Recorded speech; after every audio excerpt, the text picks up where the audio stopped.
Good morning student, मैं Vijay Chand, electrical engineering department, Radha Vallabh group of institution. आज मैं इलेक्ट्रिकल फाइनल ईयर के लिए UWT का 5वां यूनिट लेकर आया हूँ, जिसमें हम बात करेंगे इलेक्ट्रोमैकेनिकल प्रोसेस के बारे में। तो इलेक्ट्रोमैकेनिकल प्रोसेस में पहला टॉपिक आपका आता है इलेक्ट्रो डिकम्पोजिशन। इलेक्ट्रो डिकम्पोजिशन होता क्या है? ठीक है, इलेक्ट्रो डिकम्पोजिशन एक ऐसी प्रक्रिया होती है जिसमें कम्प्लेक्स शेप कंपोनेंट जो होते हैं और जो हाई क्वालिटी के होते हैं उन पे यूनिफॉर्म या पतली लेयर चढ़ाने की जो प्रक्रिया होती है उसे हम इलेक्ट्रो डिकम्पोजिशन कहते हैं। जैसे बात करें, जो हाई कॉस्ट के हाई प्रॉपर्टी के जो मटेरियल होते हैं, कास्टली मटेरियल होते हैं, उस पे जो लेयर चढ़ाई जाती है उस प्रक्रिया को बोला जाता है इलेक्ट्रो डिपोजिशन। इसमें एक मेटल पर दूसरे मेटल की परत चढ़ाई जाती है। ठीक है, लेकिन वो प्रक्रिया क्या होगी? कास्टली मेटल पर या फिर कास्टली प्रोडक्ट पर, हाई क्वालिटी प्रोडक्ट पर ही ये प्रक्रिया होती है। अब ये प्रक्रिया, जैसे कि हमारा कम्प्लेक्स मेटल है, उनके शेप में बहुत कॉम्प्लिकेटेड शेप है, तो उन सब मेटल पर जो परत चढ़ाई जाती है दूसरे परत की, उसे हम कहते हैं इलेक्ट्रो डिपोजिशन। अब इलेक्ट्रो डिपोजिशन का प्रयोग हम क्यों करते हैं? प्रोटेक्टिव, डेकोरेटिव तथा फंक्शनल पर्पज़ के लिए हम इसका प्रयोग करते हैं। तो इलेक्ट्रो डिपोजिशन में निम्नलिखित प्रोसेस होते हैं।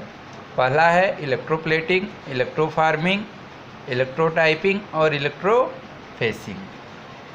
अब हम बात करते हैं कि फैराडे का इलेक्ट्रो डिपोजिशन का नियम। तो इलेक्ट्रो डिपोजिशन से संबंधित फैराडे ने 2 नियम दिए हैं। फैराडे के जो 2 नियम हैं जनरली हम जानते ही हैं, लेकिन फिर भी आइए एक बार और देख लेते हैं। तो फैराडे का जो प्रथम नियम है, तो किसी वैद्युत अपघट्य घोल में जमा या मुक्त, यानी कि अगर उस पर जमा हो रहा है इलेक्ट्रोड पर या फिर उससे मुक्त हो रहा है, तो वो जो पदार्थ की मात्रा होती है ग्राम में, तो घोल में जो हमारा सॉल्यूशन है उसमें प्रवाहित होने वाली धारा के समानुपाती होता है। जैसा कि हम जानते हैं क्यों हमारा IT के बराबर होता है, वैद्युत की मात्रा है IT के बराबर होता है, जहाँ I धारा है और T समय है। M क्या है? जो पदार्थ हमारा जमा हो रहा है या फिर मुक्त हो रहा है उसकी मात्रा है, वो भी ग्राम में। ठीक है, तो जैसा कि डेफिनीशन से अगर हम देखते हैं, डेफिनीशन बोला गया कि मात्रा जो है करंट कूलाम के समानुपाती होता है, तो M is directly proportional to IT, जहाँ M बराबर क्या आ जाएगा आपका ZIT। Z क्या है? प्रोपोर्शनली कांस्टेंट है, जिसे वैद्युत रासायनिक तुल्यांक कहा जाता है, जो पदार्थ पे डिपेंड करता है। ठीक है, अब हम बात करते हैं फैराडे के द्वितीय नियम की। अब फैराडे के द्वितीय नियम में क्या कहा जा रहा है? यदि हम वैद्युत अपघट्य के घोल में, अब इसके पहले वाले में क्या था? केवल एक ही वैद्युत अपघट्य का घोल था, लेकिन यहाँ पर डिफरेंट वैद्युत अपघट्य के घोल हैं जिसमें एक ही समय में, निश्चित समय में निश्चित धारा प्रवाहित की जा रही है। ठीक है, तो विद्युत अपघट्य घोल द्वारा मुक्त या जमा पदार्थों की मात्रा क्रमशः उनके तुल्यांक भार के समानुपाती होता है।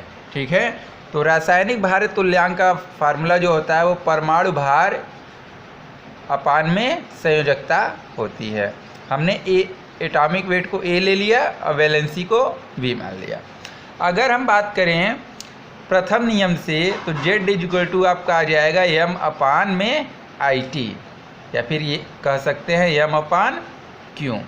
यदि हम I करंट तथा टाइम को ये यूनिटी मान के चलें, तब हमारा आ जाएगा Z इक्वल टू M।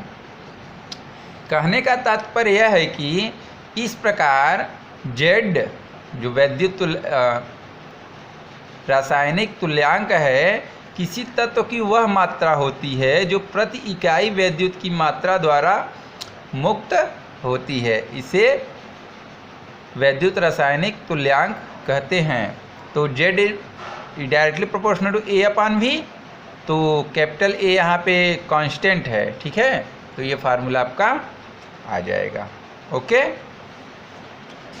अब हम बात करने जा रहे हैं बहुत ही इम्पॉर्टेंट टॉपिक इलेक्ट्रोप्लेटिंग की। विद्युत धारा के द्वारा एक धातु का दूसरे धातु पर परत चढ़ाने की प्रक्रिया को क्या बोला जाता है? इलेक्ट्रोप्लेटिंग। इस विधि में आधार धातु पर लेपन करने के बाद लेपन की जाने वाली धातु के बाहरी गुण दिखाई देने लगते हैं। इलेक्ट्रोप्लेटिंग से वस्तु का जो रंग रूप होता है वो अच्छा हो जाता है और वस्तु संक्षारण से भी बचती है। अब आइए देखते हैं कि ऑब्जेक्टिव्स क्या हैं, इसके लाभ क्या है, या फिर ये कहेंगे इसके नीड क्या है। अगर हम इलेक्ट्रोप्लेटिंग करते हैं किसी वस्तु पर तो उसका संक्षारण प्रतिरोध इम्प्रूव हो जाता है, मेटल की कॉस्ट कम हो जाती है, मेटल की थर्मल कंडक्टिविटी को यह बढ़ा देता है, टेंसिल स्ट्रेंथ को भी यह बढ़ा देता है इलेक्ट्रोप्लेटिंग प्रक्रिया। अब इलेक्ट्रोप्लेटिंग की जो प्रक्रिया है, आइए समझते हैं कि इलेक्ट्रोप्लेटिंग की प्रक्रिया होती कैसे है, प्रोसेस उसका क्या होता है, वो कैसे वर्क करता है। ठीक है, तो ये हमारा डायग्राम है, ठीक है। ये हमारा बाथ टब है, इसको बाथ टब बोला जाता है। बाथ टब जो कि प्लास्टिक या इंसुलेटिंग मटेरियल का बना होगा, ठीक है। तो इसमें हम ये देखते हैं कि जिस धातु पर हमको कोटिंग करनी होती है उसे हम कैथोड बनाते हैं और उसका कनेक्शन हम बैटरी के नेगेटिव टर्मिनल से करते हैं। और दूसरा इलेक्ट्रोड होता है जिस मटेरियल की हम कोटिंग करते हैं उसे हम एनोड बनाते हैं और उसे हम पॉजिटिव सप्लाई से कनेक्ट कर देते हैं।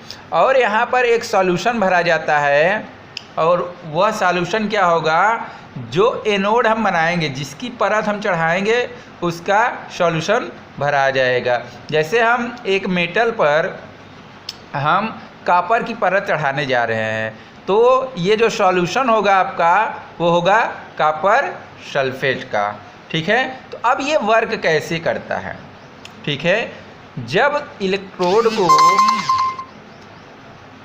इलेक्ट्रोड को बैटरी से कनेक्ट कर दिया जाता है तो इसमें इलेक्ट्रॉन इस डायरेक्शन में फ्लो होने लगती है, ठीक है। अब इलेक्ट्रॉन क्या होता है, यहाँ पे नेगेटिव चार्ज प्लेट पर हमारे क्या आ जाएगा, इलेक्ट्रोड पर नेगेटिव चार्ज जाएगा और ये एनोड पर हमारा आ जाएगा पॉजिटिव चार्ज, ठीक है। अब ये दोनों इलेक्ट्रोड क्या हैं, सॉल्यूशन में आपके डूबे हुए हैं।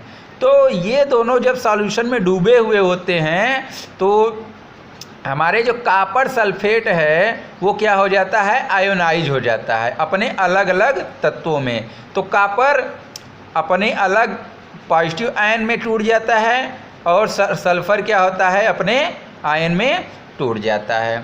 अब क्या होता है कि ये जो कॉपर आयन है और यहाँ पर क्या है, नेगेटिव आयन है, ये कॉपर क्या होता है, नेगेटिव आयन की तरफ अट्रैक्ट हो जाता है और इस पर जमा होने लगता है। और ये जो सल्फेट आयन है, सल्फेट आयन इस कॉपर पर पॉजिटिव चार्ज होने के कारण ये इसको क्या करता है, इससे क्रिया कर लेता है और ये डिकम्पोज होने लगता है।